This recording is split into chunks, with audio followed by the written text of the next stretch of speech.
សំណួរមករំពុកម៉ែបងប្អូនមកទស្សនកំសាន្តនៃការធ្វើដំណើររបស់ខ្ញុំមកកាន់ខេត្តកំពតអ្វីដែលសំខាន់បងប្អូន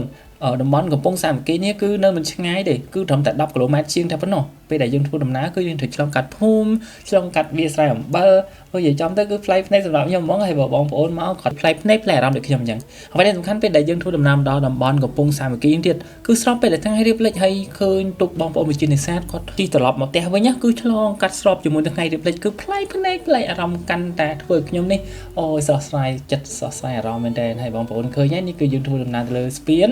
បាទស្ពាននៅព្រៃកោងកាងគឺស្របគ្នានៅថ្ងៃរៀបលិចនេះគឺស្អាតមែនតើហើយនេះបងប្អូនក្រុមការងារយើងថតឲ្យបដាបដាហើយខ្ញុំគិតថាថតរូបលេខអញ្ចឹងទៅនិយាយមនុស្សយើងរវល់ដល់ក៏ឲ្យមិនជួយគេគឺអូខេហើយសម្រាប់បងប្អូនណែទៅកំសាន្តតំបន់សមុទ្របាទប្រកាសជាចូលចិត្តចាក់មឹកចាប់គីអញ្ចឹងតំបន់កំពង់សាមគ្គីគឺសបោមឹកសបោបគីនៅចន្លោះពាក់កណ្ដាលដើមពាក់កណ្ដាលខែ11ដើមខែ12គឺសបោមែនតែនសម្រាប់បគីហើយមឹកនេះបងប្អូនឃើញក្រុមការងារយើងថតប្លង់ពិសេសស្អាតដែរណាគឺទុកប្រជានេសាទគាត់ធ្វើដំណើរត្រឡប់ទៅគេឋានវិញអញ្ចឹងណាបងប្អូនហើយស្របថ្ងៃរៀបលិចគឺយើងអាចគេងស្នាក់នៅទីនោះក៏បានណាគឺមានផ្ទះស្នាក់ច្រើនហើយបងប្អូនចង់គេងតង់ក៏បានដែរបងប្អូនគឺអែមែនតើហើយដែលសំខាន់នេះព្រលឹមឡើងមនុស្សមិនដែលក្រោកពីព្រលឹមឥឡូវស្ដាប់ភាសានិយាយរបស់ខ្ញុំពេលក្រោកពីព្រលឹមមួយម៉ាត់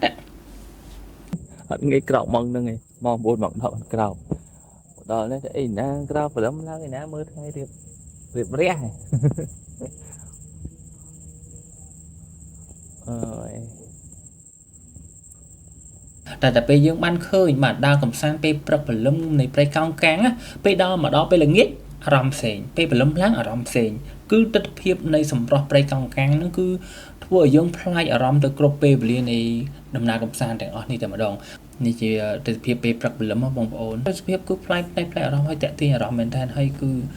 ទៅហើយគឺចង់ត្រឡប់មកវិញឯងចង់គេងនៅក្នុងហ្មងអញ្ចឹងសម្រាប់បងប្អូនដែលចូលជាលក្ខណៈថា relax អារម្មណ៍ស្មុគស្មាញបាក់ចិត្តអីនេះមកជិះទូកកៅយ៉ាក់លេងនៅតំបន់កំពង់សាមគ្គីបានគឺសប្បាយមែនតើបងប្អូន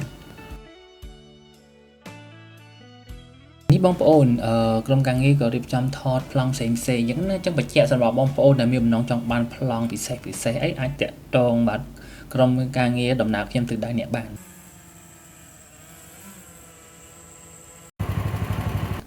បាទហើយនេះគឺពេលព្រមឡើងហ្នឹងគឺពេលដែលក្រោយពេលយើងស្រស់ស្រូបអាហារពេលព្រឹកដែលហើយ1 2 3 4គឺយើងចេញដំណើរក្នុងការទៅថតនិងទៅជួបជាមួយនឹងបងប្អូនវិជានេសាទអញ្ចឹងគាត់កំពុងតែ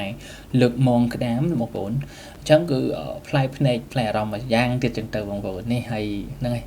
នឹងបាច់ស្ដាប់យើងច្រើនទេចូលរួមទស្សនាទាំងអស់គ្នាហើយចាប់ឲ្យវីដេអូហ្នឹងគាត់ថាមានប្លង់ខ្លះអញ្ចឹងណា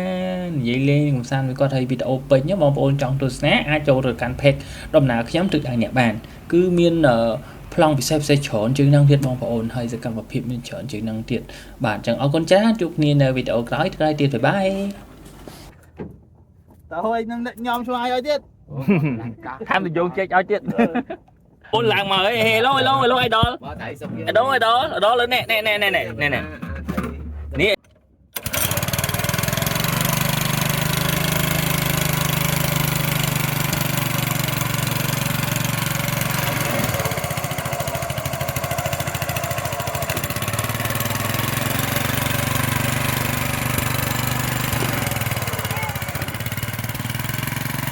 អូនោះវាខាយបន្លែជាមួយ